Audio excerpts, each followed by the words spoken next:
আজকে ধুমধারে প্রোগ্রাম, বৃষ্টি হলে প্রোগ্রামে আসলে মেজাজটা ধরে রাখা খুব কঠিন, তাই না? তো আলহামদুলিল্লাহ, আল্লাহ আবহাওয়াটা অনেকটা সুন্দর করে দিয়েছেন, ঠান্ডা করে দিয়েছেন, বৃষ্টিও নাই, সবকিছু মিলে আমাদের একটা সুন্দর পরিবেশ আল্লাহ তাআলা দিয়েছে, আলহামদুলিল্লাহ।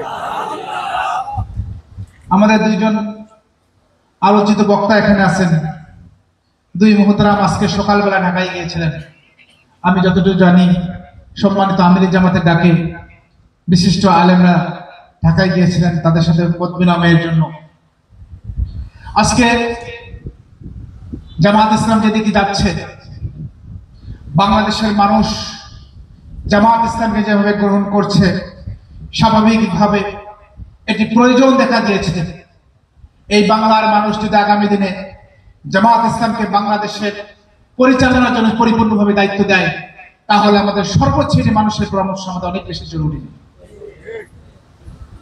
90% উপরে মুসলমানের দেশে আমাদের আলেমরা হলো সবচেয়ে গুরুত্বপূর্ণ অংশ, যারা যুগের পর যুগ ধরে, শতাব্দীর পর শতাব্দী ধরে আমাদের এই অঞ্চলের মানুষদেরকে তারা পথ দেখিয়েছেন। আপনারা জানেন,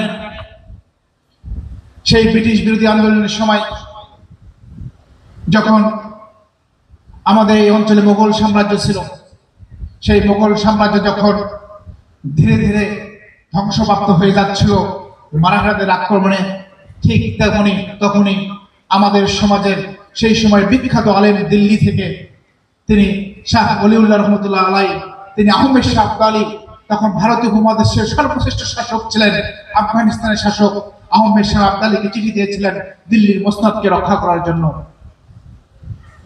তখন আহমেদ শাহ আবদালী সেই কাবুল থেকে ছুটে এসে দিল্লিকে রক্ষা করেছিলেন। এরপরে 1757 সাল এবং 18 সালের ঘটনার পরিক্রমায় যখন আমাদের এই অঞ্চলের স্বাধীনতার সূর্য ধীরে ধীরে অস্তমিত হতে যায়, ঠিক তখন আমাদের এই অঞ্চলের হাজী শরীয়তুল্লাহ, তিতুমির, দুদুমিয়া, ফকির মজনু সাহেবের মতো মানুষগুলো শরিয়া আন্দোলন, ফরজি আন্দোলন শুরু করে তারা ঈমান ধরে রাখার জন্য, মুসলমানদের মৌলিকতা ধরে রাখার জন্য এই ভারতীয় উপমহাদেশে সর্বত্র তারা আন্দোলন করেছিলেন। এজন্য আমাদের এই সমাজে আলেমদের অবদান সত্যি অনস্বীকার্য। আমি দৃঢ়ভাবে বিশ্বাস করি, আগামী দিনে যদি আমরা একটি ইনক্লুসিভ বাংলাদেশ তৈরি করতে চাই, সেই বাংলাদেশে এই আলেমরা অনেক গুরুত্বপূর্ণ ভূমিকা রাখবে ইনশাআল্লাহ। আজকে সন্ধ্যায় আমি জামগ্রামে প্রোগ্রামে ছিলাম। জামগ্রামে প্রোগ্রামে একটা বক্তব্য দিয়েছিলাম, একটা কথা বলেছিলাম যে আজকে জামাত ইসলামী বাংলাদেশ আমাদের জুলাই অভ্যুত্থানের পরে অনেক জরিপ বলছিল জামাত হয়তো 30 থেকে 40টা আসন পেতে পারে। এরপর সময় যখন গড়িয়ে যাচ্ছিল, এদেশের মানুষ কত জামাত ইসলামকে ভালোবাসা শুরু করে।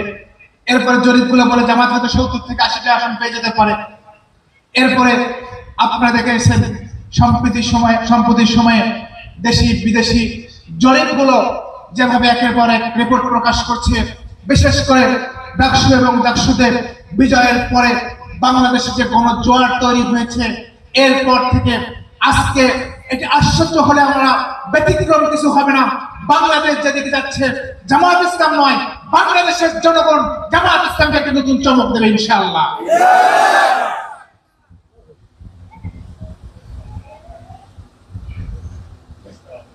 আমাদের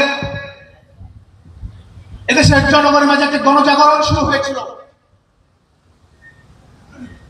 একটি উদ্দীপনা শুরু হয়েছিল যে এত বছর পর বাংলাদেশের রাজনৈতিক পট পরিবর্তনের পরে এদেশের ক্ষমতায় কারা আসবে।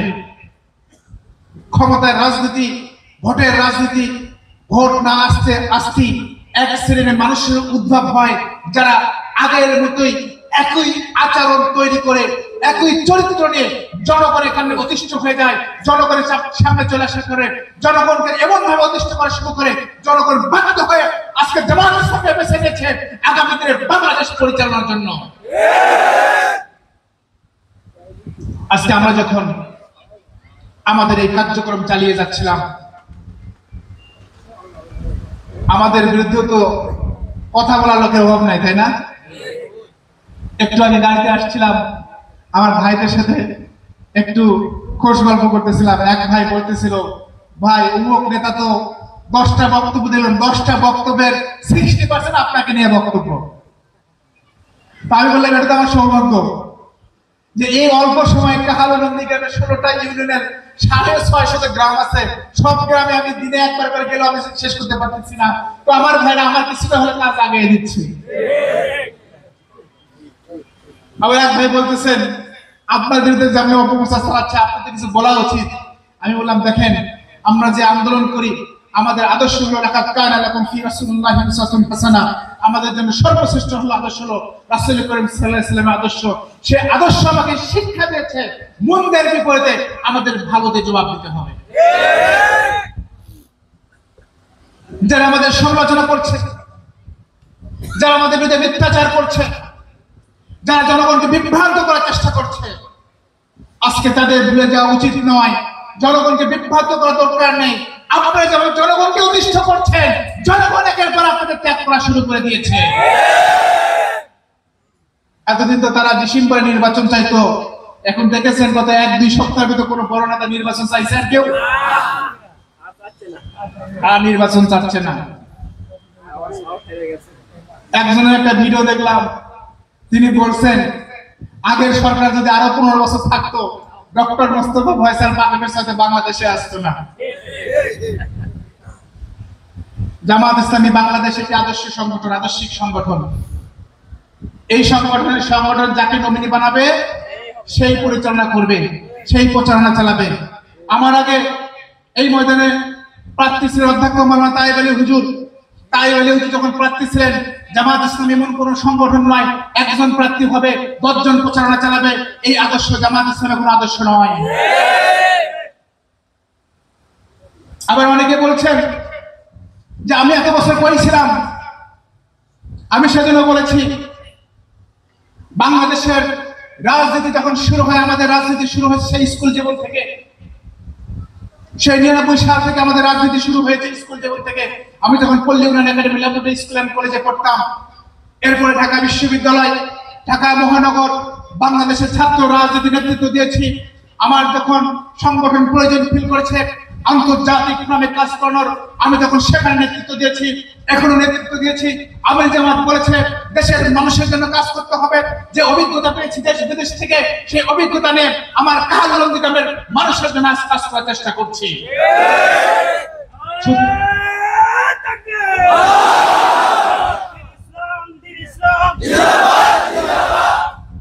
সুতরাং যারা মিথ্যাচার করে জনগণকে বিভ্রান্ত করছেন, মনে রাখবেন আমরা যখন 2011, 12, 13 সালে মাসের পর মাস জেল কেটেছি, ডজন ডজন মামলা খেয়েছি, রিমান্ডে গিয়েছি, গুম হয়েছি, অনেক সাবেক এমপিরা, মন্ত্রীরা পর্যন্ত, অনেক বড় বড় নেতারা পর্যন্ত আবার নতুন করে এমপি হওয়ার স্বপ্ন দেখছেন। তাদের রাজনীতি ততদিন শুরু হয় না কখনো। আমরা সেই কথা বলতে চাই না। আমরা সব সময় বলেছি আমাদের মন্দের জবাব হবে ভালো দিয়ে। উহারা প্রচার করো হিংসা, বিদ্বেষ, নিন্দাবাদ, আমরা বলব সাম্য, শান্তি, এক আল্লাহ জিন্দাবাদ। আজকে আমাদের কেন রাজনীতিতে আসা প্রয়োজন? আমাদের প্রিয় মাতৃভূমি বাংলাদেশ, প্রতি বছর হাজার হাজার কোটি টাকা আমাদের বাজেট হচ্ছে, কিন্তু আমি যখন আমার কাহালুনন্দী গ্রাম এলাকায় কাজ করি, আমাদের রাস্তাঘাট নেই, মানুষ দিনের পর দিন ঘর থেকে বের হতে পারে না। আজকেও আমি গ্রামে গেলাম, সেখানে এক লোক বলছে আমরা কয়েক মাস হয়েছে এই রাস্তা নিয়ে রাস্তা দিয়ে মোটরসাইকেলে যেতে পারি না। কিন্তু দুঃখজনক হলো সত্য, বছরের পর বছর বসে থাকা এই মানুষগুলো যখন একটা ছোট্ট রাস্তা পায়, 3 মাস যেতে হয় না, 2 মাস যেতে হয় না, 3 সপ্তাহ পর যখন রাস্তাগুলো খুলে পড়ে, তখন প্রয়োজন হয় আমাদের রাজনীতিতে আসতে হবে। আমাদের হসপিটালগুলোতে যখন যাই, এগুলো মনে হয় না কোনো সুস্থ কোনো পরিবেশ আছে হসপিটালগুলোতে। হসপিটালে যাবেন, দেখবেন সিঁড়ি থেকে রোগীরা শুয়ে আছে। শিক্ষা প্রতিষ্ঠানগুলোতে ভালো পড়ার পরিবেশ নাই, কৃষকেরা ন্যায্য মূল্য পাচ্ছে না। এই মানুষদের অধিকার বাস্তবায়নের জন্য আজকে মুসলিম ভাইরা বাংলাদেশে নিরাপদ ফিল করে না। আমার মায়েরা ঘর থেকে বের হলে তারা নিরাপত্তা পায় না। এই অসহায় মানুষদের জন্য, এই মজলুম মানুষদের জন্য আজকে আমাদের রাজনীতিতে আসা প্রয়োজন হয়েছিল। সম্মানিত উপস্থিতি, আমাদের আরো বক্তারা বক্তব্য দেবেন। আমি আমার বক্তব্যকে দীর্ঘায়িত করতে চাই না। আমি শুধু একটি কথা বলতে চাই, আমাদের রাজনীতি শুধুমাত্র এমপি হওয়ার জন্য নয়, আমাদের রাজনীতি শুধুমাত্র মন্ত্রী হওয়ার জন্য নয়, আমাদের রাজনীতি হলো বাংলাদেশের সেই অসহায় মানুষদের জন্য, আমাদের রাজনীতি হলো সেই মজলুম মানুষদের জন্য যারা স্বাধীনতার একক বছর ধরে প্রতীক্ষায় ছিল একটি সোনার বাংলাদেশ হবে, একটা স্বপ্নের বাংলাদেশ হবে, যে বাংলাদেশে আমাদের সন্তানগুলো বড় হওয়ার জন্য সুন্দর পরিবেশ পাবে, আমাদের মায়েরা নিরাপত্তা পাবে, আমাদের অমুসলিম ভাইরা নিরাপত্তা পাবে, আমাদের কৃষকরা ন্যায্য মূল্য পাবে, অসুস্থ রোগীরা হসপিটালের চিকিৎসা পাবে, আমরা একটি সুন্দর রাখতে পাবো, সেই মানুষের জন্য আমাদের রাজনীতি। সুতরাং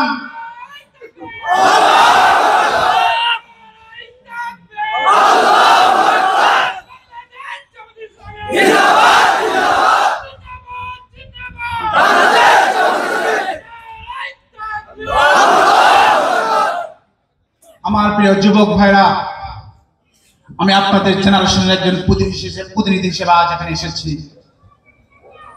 আজকের যে বাংলাদেশ, এই বাংলাদেশ তরুণ যুবকদের রক্তের উপর দাঁড়িয়ে থাকা নতুন একটি পথ চলার বাংলাদেশ। এই বাংলাদেশকে সেই যুবকদের হাত দিয়ে করা নতুন বাংলাদেশের স্পিরিটের আলোকে তৈরি করতে যদি চাই, তাহলে আমাদেরকে এই যুবকদেরকে সাথে নিয়ে আমাদের আগামী দিনের পথ চলতে হবে। আজকে আমাদের যুবকদের কর্মসংস্থান নেই। আমি সেদিন একটা তথ্য নিলাম, আমাদের কাহালু এবং নন্দীগ্রামে যে পরিমাণ খাস, বিল, পুকুর আছে, অন্তত এগুলো যদি কতিপয় পরিবারের হাত থেকে রক্ষা করে সুষ্ঠু বন্টন হতো, কয়েক হাজার যুবকদের কর্মসংস্থান এখানে তৈরি করে যেত। আল্লাহ যদি আমাকে সুযোগ দেয়, ইনশাআল্লাহ সরকারের পাশাপাশি জামায়াত ইসলাম রাষ্ট্রীয়ভাবে যেমন কর্মসংস্থান দ্রুত বৃদ্ধি করার চেষ্টা করবে, পাশাপাশি আমি আমার কাহালুনন্দী গ্রামের যুবকদের জন্য চেষ্টা করব চাকরির পাশাপাশি ঘরে বসে কিভাবে অনলাইনের এই যুগে তারা কিছু নিয়ম কানুন শিখে, আইটি শিখে, সফটওয়্যার কার্যক্রম শিখে ঘরে বসে কিভাবে হাজার হাজার টাকা ইনকাম করে তাদের প্রশিক্ষণের জন্য নতুন একটি প্রজেক্ট নিয়ে আসবো ইনশাআল্লাহ। আমাদের বসে থাকার সুযোগ নেই, দুনিয়া এগিয়ে যাচ্ছে, বাংলাদেশকে এগিয়ে নিতে হবে। আমাদের সম্পদ, আমাদের ম্যান পাওয়াররা, আমাদের সম্পদ, আমাদের জনগণ দেশের বাহিনীকে ভালো করছে। আপনি ইংল্যান্ডে